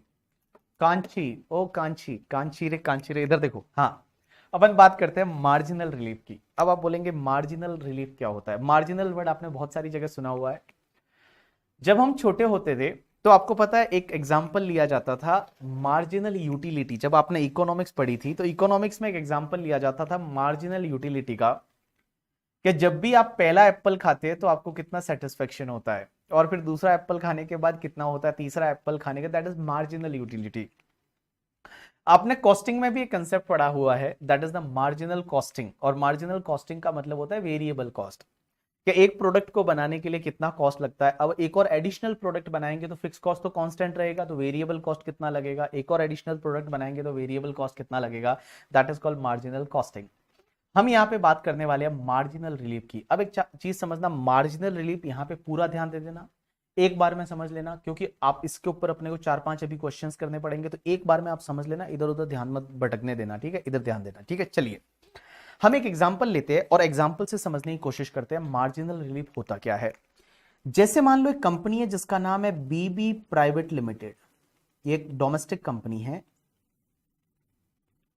Domestic company, और हमारा जो टर्नओवर है of previous year 2021 that was 500 crore, 500 crore था, मीन 400 करोड़ से ज्यादा था उस ईयर का। तो करंट ईयर में जो टैक्स लगेगा वो कौन सी रेट से लगेगा, 30% की रेट से। अब एक चीज समझना, आपको दे रखा है total income of previous year 22-23।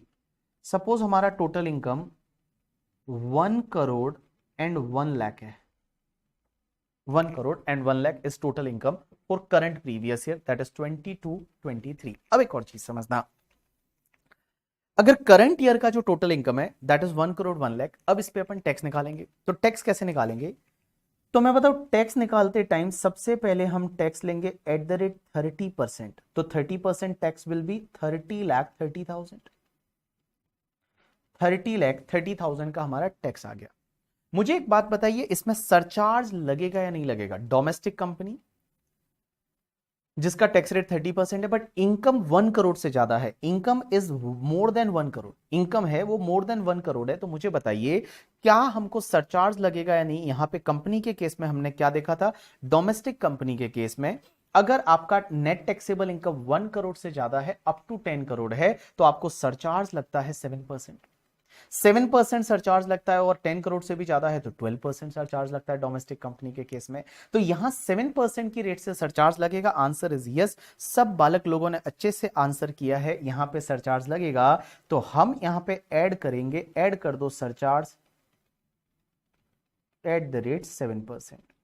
तो 7% अगर आप कैलकुलेटर पे करते हो तो आपका 30,30,000 का 7% it's comes to 2,12,100, 2,12,100 it's comes to the 32,42,100 आया, 32,42,100 आया। अब आप थोड़ी देर के लिए रुक जाना, रुक जाना, रुक जाना, जानम रुक जाना, इधर ध्यान दे देना करके, ठीक है। अब एक चीज समझना, यहां पे आपकी इनकम 1 करोड़ 1 लाख है, और 1 करोड़ 1 लाख पे आपका टैक्स आ रहा है, उस पे सरचार्ज भी आ रहा है, और सरचार्ज जो है वो आपका 2,12,100, टोटल कम्स टू 32,42,100। अब एक बात समझना, कंपनी कहती है कि हमने गलती कर दी कि 1 करोड़ से ज्यादा इनकम कमा लिया।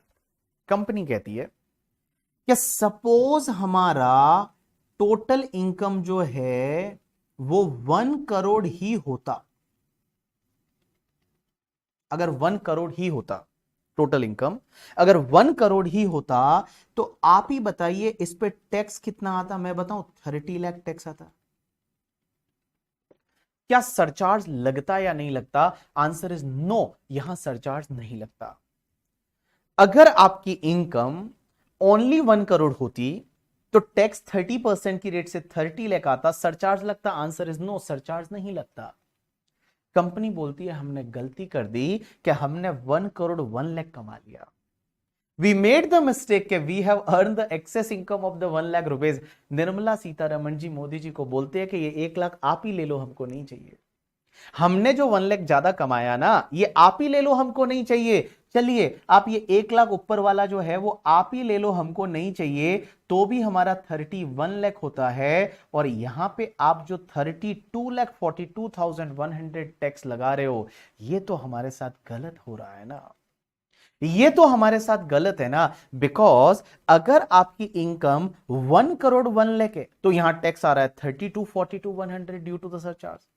इनकम अगर 1 करोड़ ही होती तो आपका टैक्स आता 30 लाख। ये बोलते हैं, एसएससी बोलता है, बीबी प्राइवेट लिमिटेड बोलती है कि आप 1 लाख आप ही ले लो, हमने गलत कर दिया, हमने पाप कर दिया, 1 लाख रुपए ज्यादा कमाया, ये 1 लाख आप ही ले लो, हमको नहीं चाहिए, तो भी 31 लाख होता है। और यहां पे आप 32,42,100 ले रहे हैं, ये तो गलत है ना, ये तो गलत है ना।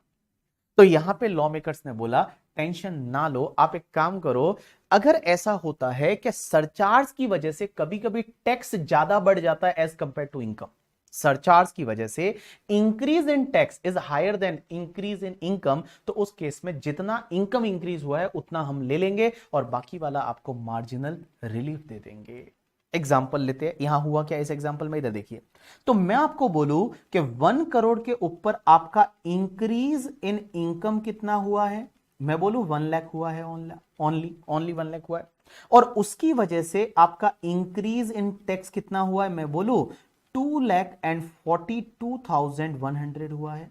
बिकॉज यहां पे कितना आ रहा था, 1 करोड़ पे 30 लाख और 1 करोड़ 1 लाख पे 32,42,100, तो मैं ऐसा बोल सकता हूं कि 2,42,100 टैक्स में इंक्रीज हुआ है due to the increase in the income of the 1 lakh. तो लॉ मेकर्स बोलते हैं टेंशन ना लो, हम इनकम जितना इंक्रीज हुआ उतना ले लेंगे, और यहां पे जो इसका जो डिफरेंस है ना, दैट इज द 1,42,100, इतने का हम आपको दे देंगे मार्जिनल रिलीफ।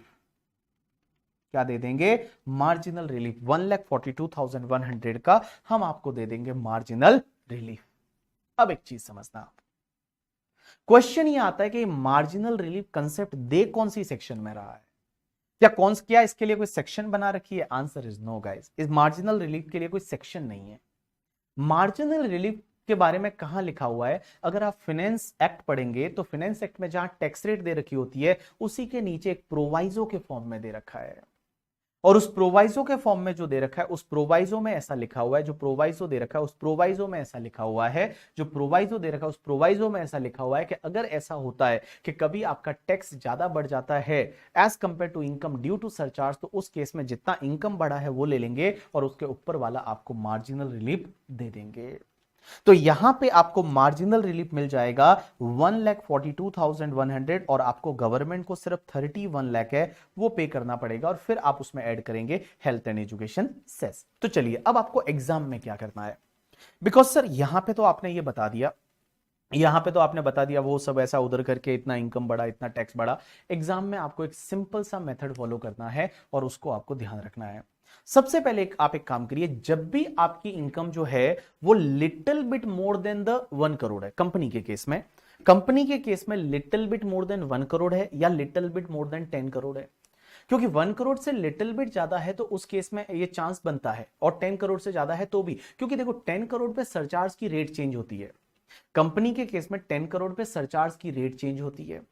तो आपको क्या करना है, आपको ये देखना है कि इनकम अगर little bit more than 1 crore है, what is the meaning of little bit sir, हो सकता है 1 लाख 2 लाख 3 लाख 4 लाख है, तब आपको देखना है। अगर मान लो 1 करोड़ और 50 लाख है तो देखने की जरूरत है नहीं, 1 करोड़ 20 लाख है तो देखने की जरूरत नहीं है, या 10 करोड़ से थोड़ी बहुत ज्यादा है तो आपको चेक करना पड़ेगा।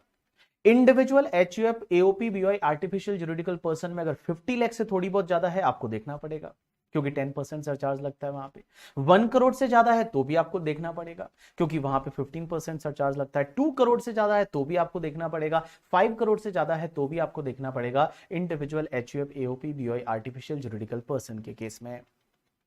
अगर मैं बात करूं पार्टनरशिप फर्म की, लोकल अथॉरिटी की, एलएलपी की, कोऑपरेटिव सोसाइटी की, तो 1 करोड़ से थोड़ी बहुत इनकम ज्यादा है तो आपको ये चेक करना पड़ेगा मार्जिनल रिलीफ का कंसेप्ट। अब आपको करना क्या है, वेरी सिंपल करके, ठीक है। तो देखो यहां पे आपको पता है कि your income is more than 1 crore, 1 crore 1 lakh और थोड़ा बहुत ज्यादा है 1 करोड़ से, तो यहां पे आपको क्या करने का, जैसे ही आपको इनकम पे आपने टैक्स निकाला आप ऐड कर दीजिए सरचार्ज, ऐड कर दिया। इसके बाद में आपको एक लैंग्वेज लिखनी है, मींस एक सेंटेंस लिखना है, हर बार ऐसे ही आप लिखोगे कि this amount is restricted to, ये वाला जो अमाउंट है, ये ऊपर वाला अमाउंट है, ये रेस्ट्रिक्ट करेगा, किससे रेस्ट्रिक्ट करेगा, this amount is restricted to tax on 1 crore, क्या 1 करोड़ होता तो टैक्स कितना लगता, प्लस आप एक काम करिए NTI minus 1 crore, tax on 1 crore means 1 crore income होता तो टैक्स कितना लगता, plus NTI minus 1 crore, NTI means net taxable income minus 1 crore, तो टैक्स ऑन 1 करोड़ कितना आता। अगर 1 करोड़ इनकम है तो आप ही बताइए, 1 करोड़ का कंपनी के केस में इनकम है तो टैक्स 30%, 30 लाख आता। सो 30 लाख ले लीजिए यहां पे सबसे पहले, और उसके बाद में एनटीआई माइनस 1 करोड़, आपका नेट टैक्सेबल इनकम है कितना, 1 करोड़ 1 लाख, माइनस 1 करोड़ लेस कर दीजिए तो कितना बचा आपका, 1 लाख बचा। तो आप एक काम करिए यहां ले लीजिए 1 लाख, तो मैं बताऊं यहां आपका कितना आ जाएगा 31 लाख, अब मैंने क्या लिखा है कि this amount is restricted to this, means ये नीचे वाला जो अमाउंट है इससे ज्यादा नहीं हो सकता, इससे ज्यादा नहीं हो सकता। इसका मतलब ये हुआ कि आपको हमेशा क्या करना है, इन दोनों में से विच एवर इज लोअर को फॉलो करना है, दोनों में से विच एवर इज लोअर को फॉलो करना है। तो which ever is lower is आपका 31 लाख आ गया। यहां आपको ऑटोमेटिकली मार्जिनल रिलीफ मिल गई और मार्जिनल रिलीफ 1,42,100 की आ गई। अब आप इसमें ऐड करेंगे हेल्थ एंड एजुकेशन सेस उसके बाद, तो add health and education cess at the rate 4%, तो 31 लाख पे 4% होता है 1,24,000, तो आप इसको ऐड कर देंगे। अब आपका नेट टैक्स जो आएगा दैट इज द 32 लाख और 24,000 है, ये आपका आया नेट टैक्स। तो बड़ा ही सिंपल है, आपको क्या करना है, सबसे पहले जब भी आपकी इनकम जो है वो income little bit more than 1 crore है, 10 करोड़ है कंपनी के केस में, इंडिविजुअल एचयूएफ एओपी बीओआई के केस में 50 लाख से ज्यादा है, उसके बाद में 1 करोड़ से ज्यादा है, 2 करोड़ से ज्यादा है, 5 करोड़ से ज्यादा है। अब आप मुझे ये पूछोगे सर कितना ज्यादा है, एक बात बताऊं, मैं आपको लिमिट लिख के दे दूंगा बट आप याद ही नहीं रख पाओगे, क्योंकि 20-25 लिमिट आ जाएगी, क्योंकि फिर सीनियर सिटीजन के लिए अलग आएगा, फिर उसके बाद में सुपर सीनियर सिटीजन के लिए अलग आएगा, इंडिविजुअल के लिए अलग आएगा, तो डिफरेंट डिफरेंट जगह पे डिफरेंट डिफरेंट मार्जिन रिलीफ की लिमिट आ जाएगी। इसलिए मैं बोल रहा हूं कि आपको ये ध्यान रखना कि जहां सरचार्ज लग रहा है या सरचार्ज की रेट चेंज हो रही है वहां पे आपकी इनकम अगर little bit more then that है करके 1 2 3 4 5 लाख 6 लाख, तो आपको चेक करना है करके, ठीक है। अब जैसे एक एग्जांपल लेता हूं, अगर आपका एनटीआई ऑलरेडी 1 करोड़ 20 लाख है, इधर देखो इधर देखो इधर देखो, सेम एग्जांपल है, सेम एग्जांपल जो मैंने ऊपर कराया, उसमें सपोज आपका जो नेट टैक्सेबल इनकम है कंपनी का वो 1 करोड़ 20 लाख है, तो मुझे एक बात बताओ 1 करोड़ 20 लाख है तो टैक्स कितना आएगा, 30% की रेट से। तो टैक्स आया आपका 1 crore 20 lakh multiply by 30%, it's comes to the 36 lakh आया। सरचार्ज कितना लगेगा 7%, so add surcharge at the rate 7%, तो 7% कम्स टू, मैं बोलू 2,52,000, तो यहां पे हुआ 38,52,000। अब मुझे एक बात बताइए, अगर आप चेक भी कर देते हो, यहां पे मैंने बोला चेक करने की जरूरत नहीं है मार्जिन रिलीफ, बट अगर चेक भी कर लेते हो तो कर लो, क्या फर्क पड़ता है। अगर आपकी इनकम 1 करोड़ ही होती, मैं बताऊं अगर नेट टैक्सेबल इनकम 1 करोड़ होती, तो आप ही बताओ उस पर टैक्स कितना आता, 30 लाख आता, 30 लाख आपका टैक्स आता।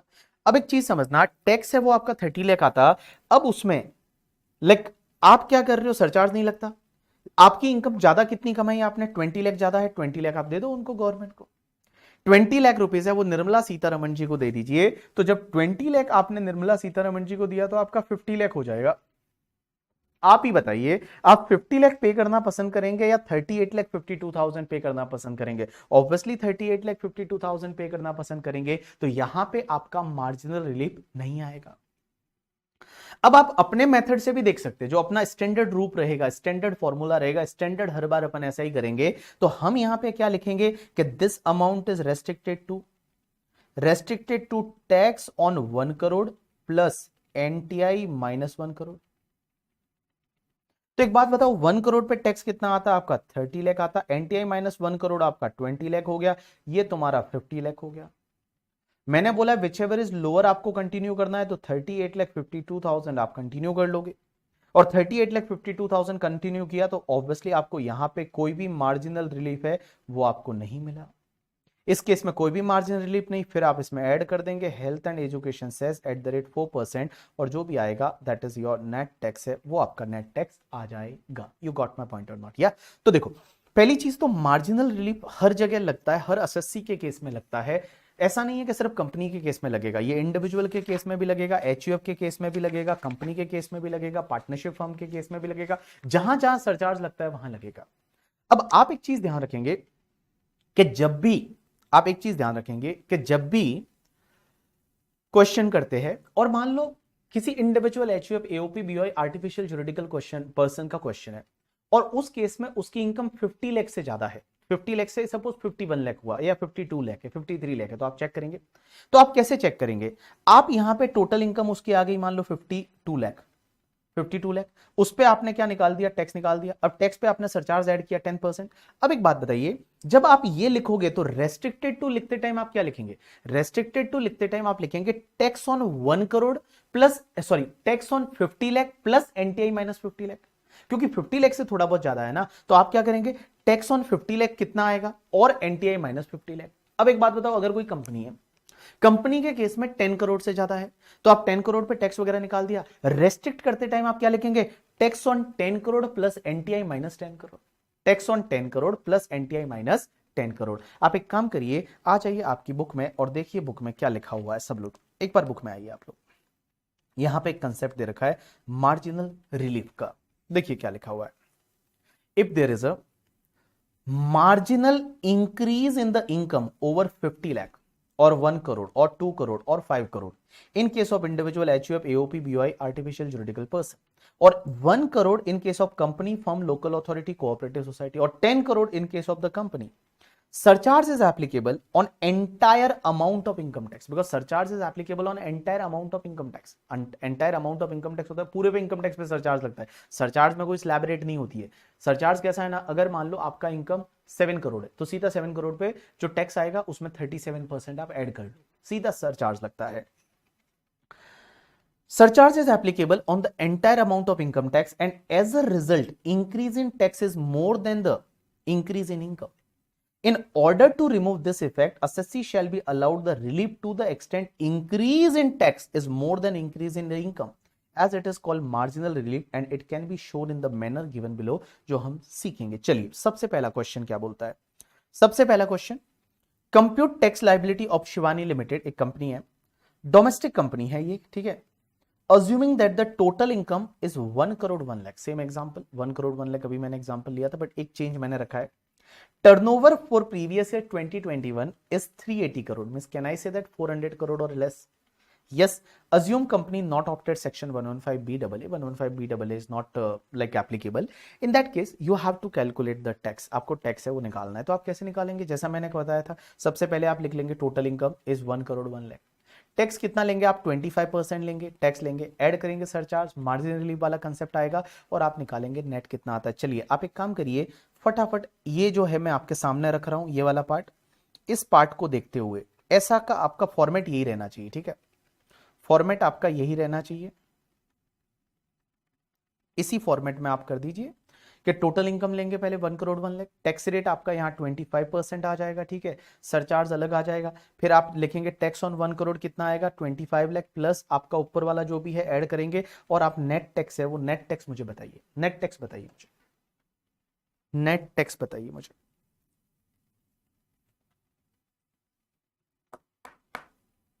नेट टैक्स मुझे बताइए आप करके, पहले क्वेश्चन को आपको बुक में सॉल्व करना है, आपके पास बुक है तो, आपके पास बुक है तो आपको बुक में सॉल्व करना है।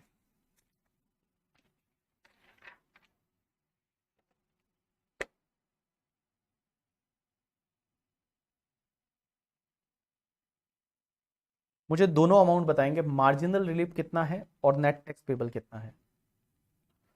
मुझे दोनों अमाउंट बताएंगे, मार्जिनल रिलीफ कितना है और नेट टैक्स पेबल कितना है।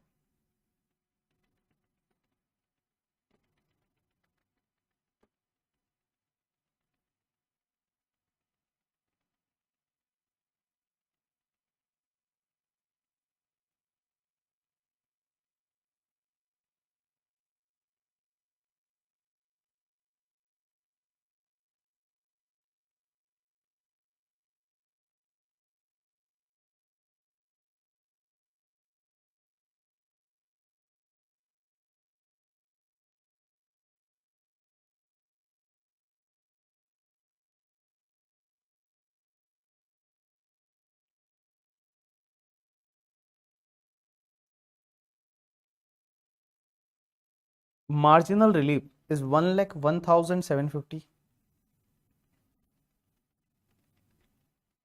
and net tax payable is 27 lakh 4,000। सही बोल रहा हूं? Marginal relief is 1,01,750 and net tax is 27,04,000। अरे आदर्श, गलत कैसे है तुम्हारा बेटा? आदर्श, उज्जवल, आदर्श एंड उज्जवल, 25% लीजिए ना आप।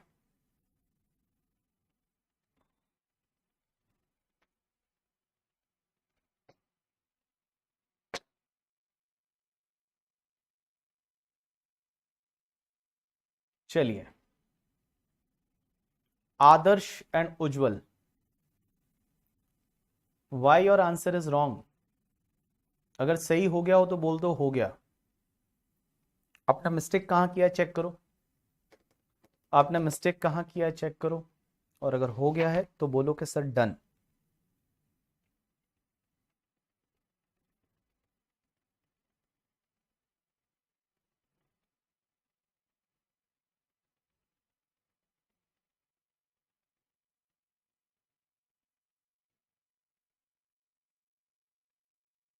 चलो डन। अब आपके लिए एक 50 रुपीज वाला question, 51 rupees, not 50 rupees, 51 rupees. मैं हमेशा कुछ ऐसे क्वेश्चन दूंगा जिसमें जो पहला आंसर करेगा उसको कुछ इनाम मिलेगा, ठीक है? ये लाइव बैच के लिए है, रिकॉर्डेड वालों के लिए नहीं है। तो जो पेन ड्राइव गूगल ड्राइव वाले देख रहे हैं, तुम मैसेज मत कर देना बाद में, ये लोग मुझे मैसेज कर लेते हैं करके, ठीक है? कि सर हमने तो पहले कर लिया था आपके लाइव वाले बच्चों से भी। ऐसा नहीं है, ये सिर्फ लाइव वालों के लिए है, ठीक है? हाँ, तो आपके लिए question, you will get the 51 rupees. जो फर्स्ट आंसर करेगा he is going to get the 51 rupees. और 51 रुपीज आपको गूगल पे मिलेगा, या आपके पास कोई भी यूपीआई आईडी है आप डालोगे उस पर मिलेगा। बट फर्स्ट आंसर जिसका आंसर पहला आएगा, सही आंसर, ठीक है?